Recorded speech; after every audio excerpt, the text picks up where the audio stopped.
USAID and the State Department used foreign aid as a global platform to push radical and even obscene ideas that have shocked and angered the American people. One cannot help but ask, was there anyone in the room raising their hand to say, this is not a good idea, this might cost us our bipartisan support in Congress, we might lose the trust of the American people? Yes, foreign aid should be a tool to advance our national security interests. In the past, it did. Today, it does not.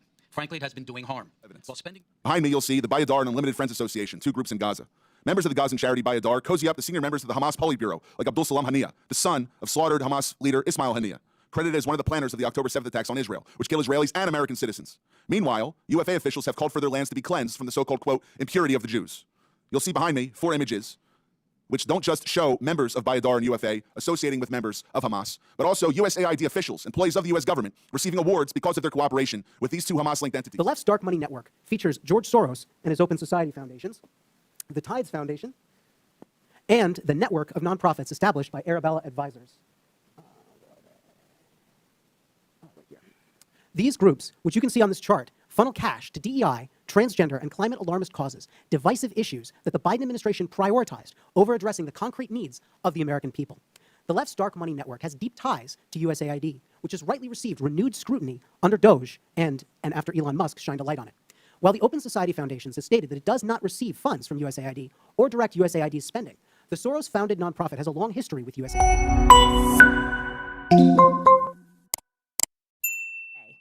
Max Premarach is a senior research fellow at the Heritage Foundation's Margaret Thatcher Center for Freedom. He has more than 30 years of international work experience, including as acting chief operating officer at USAID and as a USAID contractor. From 2018 to 2019, he was an administration envoy to Iraq, overseeing a $400 million genocide recovery initiative to facilitate returns of Christians and other persecuted religious minorities. Greg Roman is the executive director of Middle East Forum. He is a frequent commentator about Middle East affairs on both national and international news channels and studied national security and political communications at American University and Interdisciplinary Center in Herzliya. Tyler O'Neill is senior editor at The Daily Signal and author of The Woktopus, The Dark Money Cabal Manipulating the Federal Government. He is a writer and commentator on federal policy and has appeared on both local and national news outlets. Finally, Noam Unger is the Director of Sustainable Development and Resilience Initiative at the Center for Strategic International Studies and a senior fellow with the Project on Prosperity and Development. He has served at both USAID and the U.S. Department of State. I now recognize Max Premarach for his opening statement. Madam Chairman, thank you for this opportunity to testify before this very important subcommittee. The views I express here today are my own. Over the past few weeks, indeed, we have been treated to a daily litany of examples of waste, fraud, and abuse of taxpayer-funded foreign aid. USAID and the State Department used foreign aid as a global platform to push radical and even obscene ideas that have shocked and angered the American people. One cannot help but ask, was there anyone in the room raising their hand to say, this is not a good idea, this might cost us our bipartisan support in Congress, we might lose the trust of the American people? Yes, foreign aid should be a tool to advance our national security interests. In the past, it did. Today, it does not. Frankly, it has been doing harm. While spending more on aid, there is more world poverty and hunger today, more political instability, and developing countries are more beholden to our adversaries. At USAID, I co-chaired an interagency working group that put all aid projects through a counter-China lens. That was dismantled. Instead, the Biden administration wasted billions of dollars on a global green agenda that forced poor countries to rely on China for their energy needs. These countries sought more trade with and investment from the United States to bind our countries closer together. Instead, they got transgender, diversity, and abortion programs that have alienated billions of people. Despite what we hear in the media, there is no linkage between how we do aid and our national security. South Africa has received billions of American aid dollars, yet is China's main Africa partner. South Africa is the S in BRICS. It supports Hamas and Iran and opposes us at every turn at the United Nations.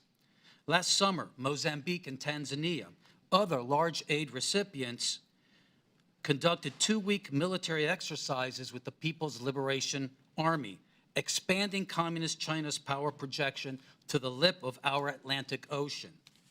19 of the top 20 USAID recipients are members of China's Belt and Road Initiative. While acting Chief Operating Officer at USAID, I approved strong vetting policies for our humanitarian assistance in countries swarming with terrorists. That, too, was ignored by the Biden administration. Vast sums of U.S. money have been diverted to fund terrorists in Gaza, Syria, Yemen, and Afghanistan. NGOs have been hit with heavy fines for violating our anti-terrorism financing laws. But closer scrutiny is warranted, for the problem is endemic in the aid culture. Last year, USAID launched its $45 million Global Civil Society program based on the social theories of an Italian Marxist. Literally, we have been funding radical NGOs around the world that oppose capitalism, democracy, NATO, and Christianity. None of this is counter-China. This is counter-America. Again, a resounding yes that foreign aid can be a powerful tool of diplomacy to promote freedom, prosperity, and peace in accordance with our national interest and our values, but not as an instrument of progressive imperialism. Regardless of which party controls the executive branch, aid officials must ensure that every single foreign aid program can pass the Middle America smell test on waste, fraud, and abuse. Aid decisions must always secure bipartisan support. There must be full transparency on who is being funded and what they're doing, not only for the members of Congress, but especially for the American people. The fiduciary failure of our aid officials over the past 4 years has done tremendous damage to foreign aid's credibility and America's standing in the world. Thank you, and I look forward to your questions.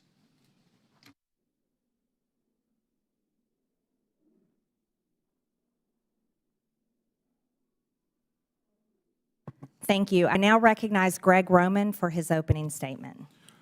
Madam Chairman, Ranking Member, and distinguished members of this committee, thank you for the opportunity to speak today. My name is Greg Roman, Director of the Middle East Forum, and I'm here because there's a fox loose in the henhouse of our foreign aid system, a system intended to uplift lives abroad that instead has funneled millions of taxpayer dollars to radical and terrorist-linked organizations. If we don't fix these fences now, we risk fueling violence against our allies, our troops, and potentially ourselves. Let me be clear. This is a problem that began under the Obama administration and was exacerbated under the Biden administration. It's a problem that has been brewing across both of these 12 years of governance by a bureaucracy so insulated it can't always tell teachers from terrorists. The result is moral confusion among grant officers who unwittingly, and in some cases, may intentionally bankroll extremist causes. At the Middle East Forum, for the last 12 years, we've engaged in oversight over all public spending relating to foreign aid, specifically those relating to Middle East and Islamist causes. And we have identified over $122 million, which has ended up supporting radical organizations or even directly bankrolling organizations which are considered to be terrorists by the U.S. government. That's not pocket change. That's a jackpot for the wrong crowd. In terms of our specific findings, World Vision. Over the past 2 decades, this major evangelical NGO has received nearly $2 billion from USAID. But in 2014, World Vision facilitated a $125,000 grant to the Islamic Relief Agency, an entity linked to al-Qaeda.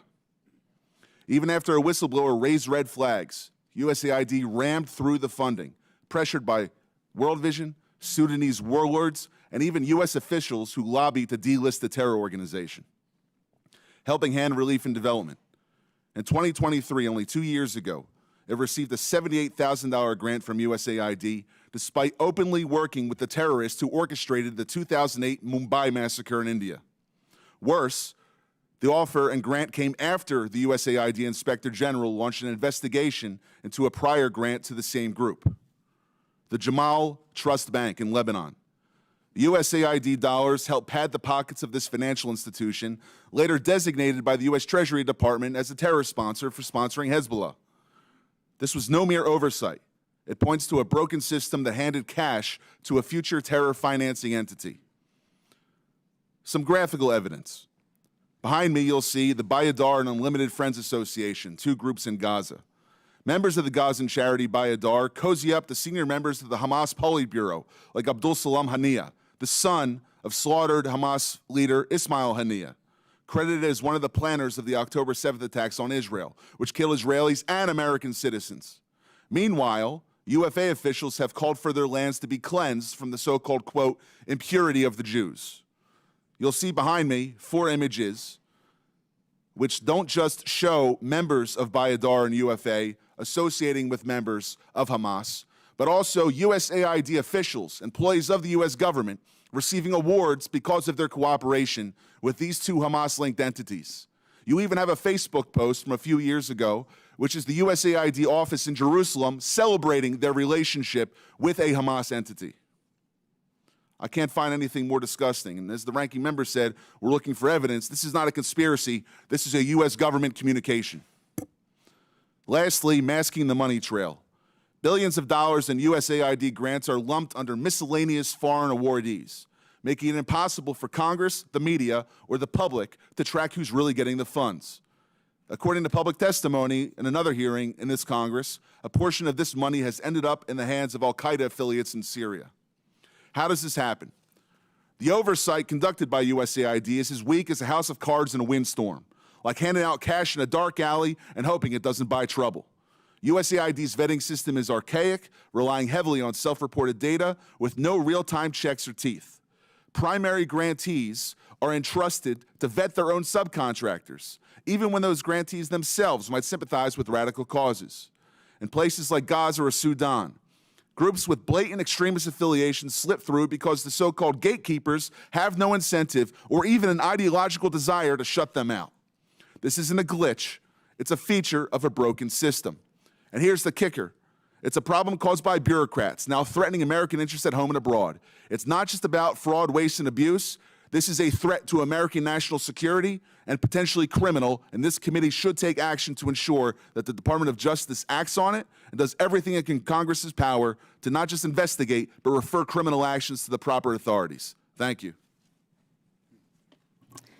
Thank you, Mr. Roman. I now recognize Tyler O'Neill for his opening statement. Chairwoman Green, members of the subcommittee, the last few weeks have featured revelation after revelation of how our tax dollars have been spent propping up radical left-wing causes across the world. Yet what struck me about the abuse of foreign aid has been the connections with leftist activists here at home. As a senior editor at the Daily Signal, I researched the left's dark money network, which propped up the influence campaign I expose in my book, The Woktopus. I found that leftist elites prop up NGOs that staffed and advised the Biden administration, pushing unpopular policies on the American people through the bureaucracy. In my remarks, I will present 3 examples of how the left's dark money network intersects with just one agency focused on foreign aid, the U.S. Agency for International Development. The views I will express in this testimony are my own. The left's dark money network features George Soros and his Open Society Foundations, the Tides Foundation, and the network of nonprofits established by Arabella Advisors. Right here.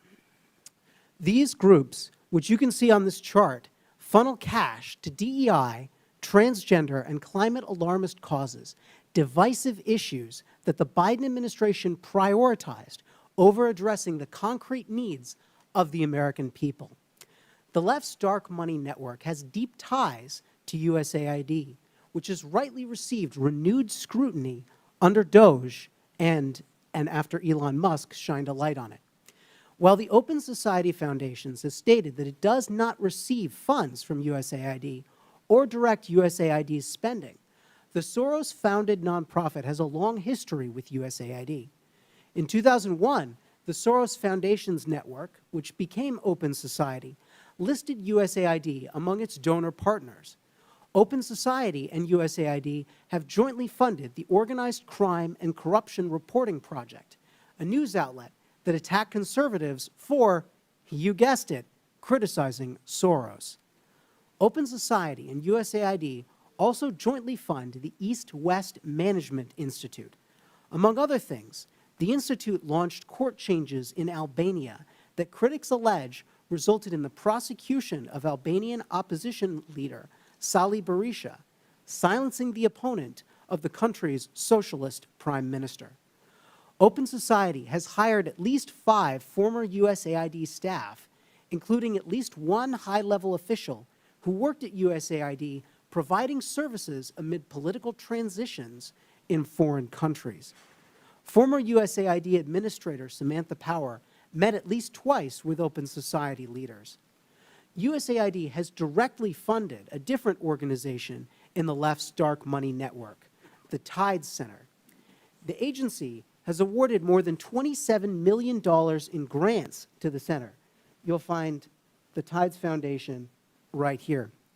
The Tides Center has funded many of the leftist groups that influence the Biden administration, and it also operates its own in-house nonprofit called Palestine Legal, which represents anti-Israel rioters in court and gives them legal advice. Former USAID staff have also gone on to work for Arabella Advisors, which is a for-profit company that set up pass-through nonprofits. These groups allow donors to support specific projects without being associated with these projects.